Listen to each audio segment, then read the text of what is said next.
بسم اللہ الرحمن الرحیم۔ السلام علیکم، ویلکم ٹو آڈیو کالمز۔ آج کا ہمارا دوسرا کالم جنگ اخبار میں ڈاکٹر رمیش کمار وانکوانی صاحب کا ہے، زمینی حقائق اور ستاروں کی چال۔ شروع کرتے ہیں۔ گزشتہ ماہ 8 جولائی کو جب افغانستان اور علاقائی صورتحال کے تناظر میں میرا ہفتہ وار کالم بعنوان ستاروں کی چال شائع ہو رہا تھا تو عین انہی لمحات میں امریکہ کے صدر جو بائیڈن صحافیوں سے گفتگو میں طالبان کے افغانستان پر قبضے کے امکانات کی پرزور نفی کر رہے تھے۔ ان کا کہنا تھا کہ انہیں 3 لاکھ مضبوط افغان فوج پر اعتماد ہے، اور وہ یہ ماننے کو تیار نہیں تھے کہ طالبان افغانستان کا مکمل کنٹرول حاصل کر سکتے ہیں۔ جو بائیڈن کے مطابق امریکہ نے گزشتہ 20 برس میں افغان سیکورٹی اداروں کو عالمی معیار کی عسکری تربیت اور جدید اسلحے سے لیس کیا ہے۔ 3 لاکھ افرادی قوت کے حامل تربیت یافتہ افغان سیکورٹی فورسز کے ہاتھوں طالبان کے غیر منظم 75,000 جنگجوؤں کی شکست یقینی ہے۔ ان کو یقین تھا کہ طالبان کا دارالحکومت کابل پر قبضہ ناممکن ہے، تاہم جب گزشتہ ماہ میں ہندو ویدک علم نجوم کے ماہر جوتشی این بخش سے علاقائی صورتحال پر تبادلہ خیال کر رہا تھا تو انہوں نے ستاروں کی چال دیکھتے ہوئے دعویٰ کیا کہ امریکہ تیزی سے زوال پذیر ہوتا نظر آتا ہے۔ افغانستان سے امریکہ کی واپسی کو امریکہ کی حتمی شکست سمجھا جائے۔ ماہر نجوم کے مطابق بہت جلد کابل کا کنٹرول طالبان کے پاس جاتا نظر آ رہا ہے۔ امریکہ افغانستان اور خطے پر نظر رکھنے کے لیے پاکستان سے فوجی اڈوں کا خواہاں ہے، تاہم ستاروں کی چال کہتی ہے کہ امریکہ کا ہمارے خطے سے کردار بالکل اس طرح سے ختم ہونے جا رہا ہے جیسے گزشتہ صدی میں برطانیہ کا۔ زمینی حقائق پر گہری نظر رکھنے کا دعویٰ کرنے والے امریکی اور عالمی اداروں سے وابستہ تجزیہ کار بھی طالبان کی طوفانی پیش رفت سے مکمل بے خبر تھے۔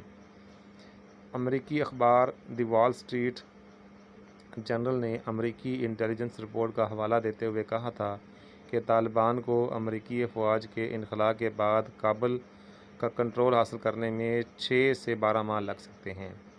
انٹرنیشنل کرائسس گروپ کا کہنا تھا کہ طالبان جنگجوؤں نے جن اضلاع پر قبضہ کیا ہے ان کی اسٹریٹجک یا فوجی اہمیت کم ہے۔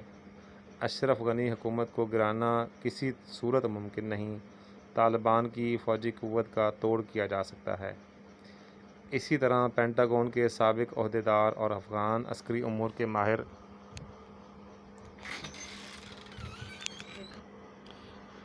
انٹرنیشنل کرائسس گروپ کا کہنا تھا کہ طالبان جنگجوؤں نے جن علاقوں پر قبضہ کیا ہے ان کی اسٹریٹجک یا فوجی اہمیت کم ہے۔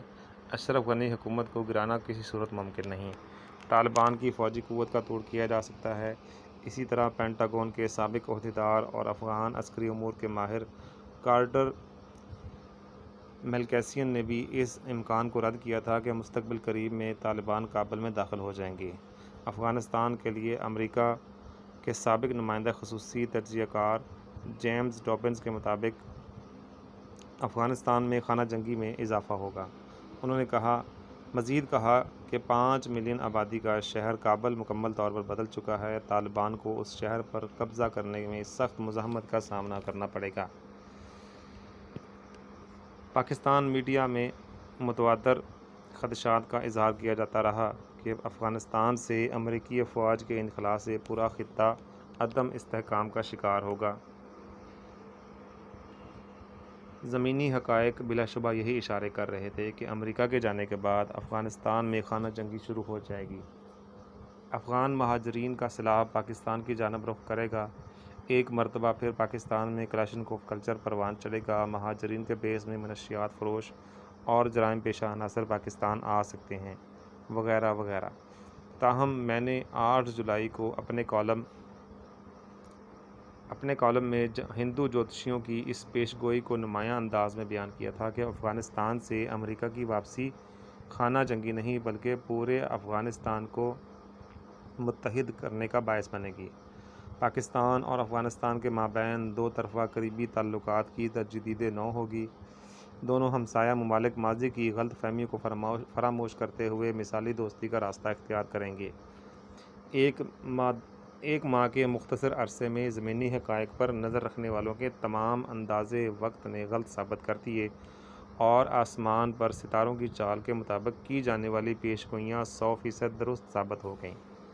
طالبان کے سامنے امریکی تربیت یافتہ افغان سیکورٹی ادارے ریت کی دیوار ثابت ہوئے۔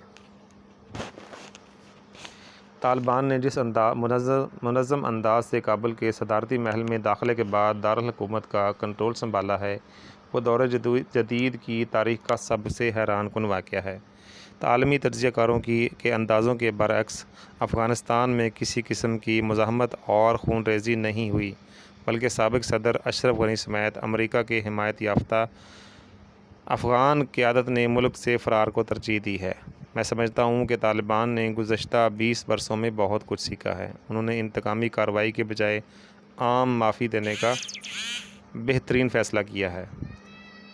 طالبان رہنماؤں نے خواتین ٹی وی اینکرز کو انٹرویو دے کر عالمی برادری کو واضح پیغام دیا ہے کہ ان کا موجودہ طرز عمل گزشتہ دور اقتدار کے بیانیہ سے یکسر مختلف اور دور جدید کے تقاضوں سے ہم آہنگ ہوگا۔ ماہر ویدک نجوم نے کابل پر طالبان کے قبضے کے بعد اپنی تازہ پیشگوئی میں مجھے بتایا ہے کہ ستاروں کی موجودہ پوزیشن کے تناظر میں افغانستان کی اندرونی صورتحال بہت زیادہ بہتری کی جانب گامزن ہے۔ عنقریب افغان طالبان اور حکومت پاکستان قریب آنے کے لیے باضابطہ رابطے شروع کریں گے۔ علاقائی ممالک بشمول پاکستان، چین اور روس طالبان سے سفارتی تعلقات استوار کرنے میں سنجیدگی کا مظاہرہ کریں گے۔ 20 اگست سے 20 فروری کا دورانیہ امریکہ اور بھارت کے لیے شدید مشکلات لے کر آئے گا۔ بھارتی وزیر اعظم نریندر مودی کو تاریخ کے بدترین بحران کا سامنا کرنا پڑے گا۔ کابل پر طالبان کا کنٹرول عالمی منظرنامے میں امریکہ کی سپر پاور کی حیثیت کا اختتام ہے۔ امریکی صدر جو بائیڈن کے لیے اپنی صدارتی مدت پوری کرنا مشکل نظر آتا ہے۔ موجودہ علاقائی صورتحال کے پیش نظر عنقریب سعودی عرب کا جھکاؤ بھی عمران خان کی حکومت کی طرف ہوگا۔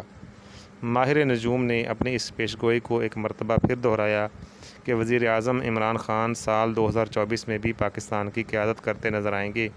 کیا عمران خان آئندہ الیکشن پھر جیت لیں گے یا قومی انتخابات 1 سال کے لیے مؤخر کر دیے جائیں گے؟ اس سوال کا جواب وقت آنے پر ہی مل سکے گا۔